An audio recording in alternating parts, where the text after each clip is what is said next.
কোন পাহাড়ে আছেন বলেন তো একটু?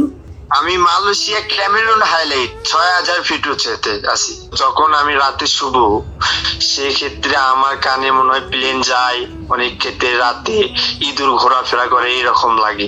বাংলাদেশ টাইম 6টা বাজবে, তখন থেকে কাজ স্টার্ট। এর ভিতর খাওয়া দাওয়ার টাইম হলো আধা ঘন্টা অনলি। এরকম খুব বিপদের চাকরি ধরেন একটা। আমি খুব কষ্টে আছি, কি বলবো আর দুঃখের কথা আমার। যারা প্রবাস জীবনযাপন করে তাদের যে কি পরিমাণ কষ্ট হয়, তারা দেশের জন্য যেমন কষ্ট করে, তাদের পরিবারের জন্য কষ্ট করে। এই কষ্ট করতে করতে কখনো কখনো নিজেদের কষ্টের কথাই হয়তো ভুলে যায়। তারপরও কিছু কিছু কষ্টের কথা আমি আপনাদের সঙ্গে শেয়ার করি বরাবরের মতন, যাতে করে আপনারা বুঝতে পারেন যে একজন প্রবাসী সে আসলে প্রবাসে বসে কি পরিমাণ কষ্টে আছে, কিভাবে দিনাতিপাত করছে। আমি এই মুহূর্তে আমার একজন প্রবাসী পেশেন্ট, যার নাম হচ্ছে শুভ ইসলাম, তাকে কিছুদিন আগে দেখেছিলাম গত এপ্রিল মাসের 1 তারিখে।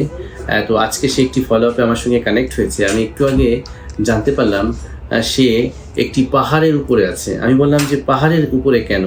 তো পরবর্তীতে জানলাম যে নেটওয়ার্ক ওখানে নাকি নেই, যে কারণে সে একটি পাহাড়ের উপর থেকে সে কানেক্ট হয়েছে। যে কারণে আমি মানে একটু তাড়াতাড়ি তার সঙ্গে কানেক্ট হওয়ার চেষ্টা করলাম।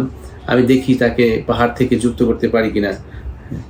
সালাম আলাইকুম শুভ ভাই, শুনতে পাচ্ছেন? ভালো আছি আলহামদুলিল্লাহ, আপনি ভালো আছেন? আমি তো আছি ভালো, এবং আমি খুবই অবাক হচ্ছি যে আপনি কোন পাহাড়ে আছেন বলেন তো একটু? আমি মালয়েশিয়া ক্যামেরুন হাইলাইট 6000 ফিট উচ্চতে আছি। ও মাই গড! তো ওখানে উঠলেন কিভাবে, এত উঁচুতে উঠলেন কিভাবে? আসলে এখানে পাহাড় বয়ে বয়ে ওঠা লাগে, সাইড দিয়ে রোড আছে, রোড বয়ে বয়ে বয়ে বয়ে ওঠা লাগে। কয়টা বাজে রাত আপনাদের ওখানে? রাত 12টা বাজে এখন রাত। আচ্ছা আচ্ছা, মানে এখন একদম মাঝরাত, সেই মাঝরাতে পাহাড়ের উপরে বসে আছেন। এবং আপনার তো দেখতে পাচ্ছি যে সোয়েটার, শীতের পোশাক। ওখানে কি খুব ঠান্ডা নাকি? হ্যাঁ, এখানে 12 মাস শীত, সকাল রাত থাকে 12 মাস। ও আচ্ছা আচ্ছা আচ্ছা। তাহলে ভিউয়ার্স, আপনারা একটু খেয়াল করুন যে একজন প্রবাসী ভাই কী পরিমাণ কষ্টে দিনাতিপাত করছে। সে তার একটু সুচিকিৎসার জন্য সে সেই পাহাড় থেকে যুক্ত হয়েছে আজকে আমার সঙ্গে। আমি একটু তার কষ্টের কথাগুলো শুনতে চাই। বলুন তো শুভ ভাই, আপনার কি কি কষ্ট হচ্ছে? আমার কষ্ট, যখন আমি রাতে শুভ, সেক্ষেত্রে আমার কানে মনে হয় প্লেন যায়, অনেক ক্ষেত্রে রাতে ইঁদুর ঘোরাফেরা করে, এরকম লাগে। আচ্ছা, এটি কি দুই কানেই? এইটা বর্তমানে বাম কানে বেশি হয়, ডান কানে হয় খুবই কম। আচ্ছা আচ্ছা, আপনার কান দিয়ে কি কখনো পুষ পানি এরকম কোনো কিছু বের হয়েছে, ঝরেছে? আগে বের হইতো, আপনার সাথে কন্টাক্ট করার পর সেক্ষেত্রে আর কখনো বের হয়নি। ওষুধ খাইছি, ড্রপ ইউজ করছি। আচ্ছা আচ্ছা, ভেরি গুড। তার মানে আপনার কান দিয়ে পুষ পানি ঝরার সমস্যাটি সলভ হয়েছে। আর আমি যখন কাজ করি, কোনো জিনিস হালে নিব, সেই ক্ষেত্রে খরচ খরচ শব্দ হয় বাম কানে। এই যে কানের মধ্যে শোষ ভব টাইপের শব্দ, অস্বাভাবিক শব্দ হয়, এই কন্ডিশনটির নাম মূলত হচ্ছে টিনিটাস। তো আমরা আজকে আপনাকে কিছু মেডিকেল ম্যানেজমেন্ট দিচ্ছি, কিছু নিয়মকানুন শিখিয়ে দিচ্ছি, একটি ব্যায়াম শিখিয়ে দিব, একটি মেডিটেশন থেরাপি শিখিয়ে দিব, এবং কিছু ঔষধ প্রয়োগ করব। আপনি এগুলো গ্রহণ করবেন। এরপর আপনি যখন দেশে আসবেন, আপনার ছুটি আছে কবে বলুন তো?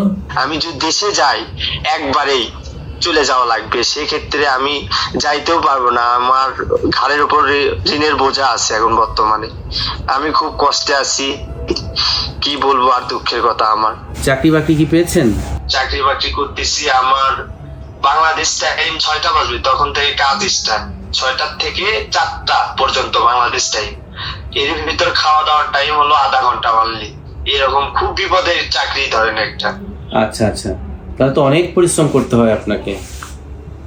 অনেক পরিশ্রম করতে হয়, নিজে পাক শাক করে খাও, নিজে রান্না বান্না করো, সবকিছু নিজেরই। আচ্ছা ঠিক আছে শুভ ভাই, আপনি দুশ্চিন্তা করেন না। আমি আপনাকে ওষুধ পাঠিয়ে দিচ্ছি যাতে আপনার শব্দটা দ্রুত প্রশমিত হয়। আর আমি আপনার জন্য দোয়া করছি, আপনি যাতে আপনার এই কষ্ট থেকে দ্রুতই মহান সৃষ্টিকর্তা আপনাকে মুক্তি দেয়, কৃপা করে, সেই ব্যবস্থা যেন হয়, সেটি আমি আপনার জন্য প্রার্থনা করছি। আপনি ভয় পেন না, ভেঙে পড়েন না, মনের জোর রাখেন, সাহস রাখেন। আমি ওষুধগুলো এখনই আপনাকে প্রেসক্রিপশন করে হোয়াটসঅ্যাপে পাঠিয়ে দিচ্ছি, ঠিক আছে? আপনি কারো মাধ্যমে একটু বাংলাদেশ থেকে কালেক্ট করতে পারবেন, অথবা আমি জেনেরিক নেম লিখে দিচ্ছি, সেটাও যদি ওখান থেকে আপনি পারচেজ করতে পারেন তাহলে তো ভালো। ভয় নেই, ঠিক আছে? Okay sir, thank you. আসসালামু আলাইকুম। ওকে, আদাব। এভাবেই আসলে যারা প্রবাসী রয়েছে, যারা জীবন যুদ্ধে লিপ্ত হয়েছে, যারা সকাল থেকে রাত পর্যন্ত কাজ করছে জীবনের ঝুঁকি নিয়ে, আসলে এই মানুষগুলোর জন্য সত্যি আমাদের কষ্ট হয়। তাদের পাশে থেকে তাদেরকে একটু চিকিৎসা দিয়ে যদি ভালো করতে পারি তাহলে আসলে আমাদের সার্থকতা। আমি সেই চেষ্টাটি করছি। আপনারা সবাই দোয়া করবেন প্রবাসী এই ভাইটির জন্য, সেজন্য সুস্থ হতে পারে, সেজন্য তার কষ্ট থেকে মুক্তি পেতে পারে এবং সেজন্য তার পরিবারের সবার দুঃখ ঘুচিয়ে দিতে পারে, সেই শুভ প্রত্যাশা আপনারা করবেন, সেই শুভ কামনা আপনারা তার জন্য করবেন। আর সবাই এই জাতীয় সমস্যা পড়লে কখনোই ভেঙে পড়বেন না। মনে রাখবেন, যদি সঠিকভাবে রোগ নির্ণয় করা যায় এবং চিকিৎসা করা যায় তাহলে কিন্তু এই ধরনের সমস্যা থেকে মুক্তি পাওয়া যায়। অতএব আসুন আমরা সচেতন হই আর এই সচেতনতার পর আমাদেরকে মুক্তি দিতে। Thank you very much for watching this video.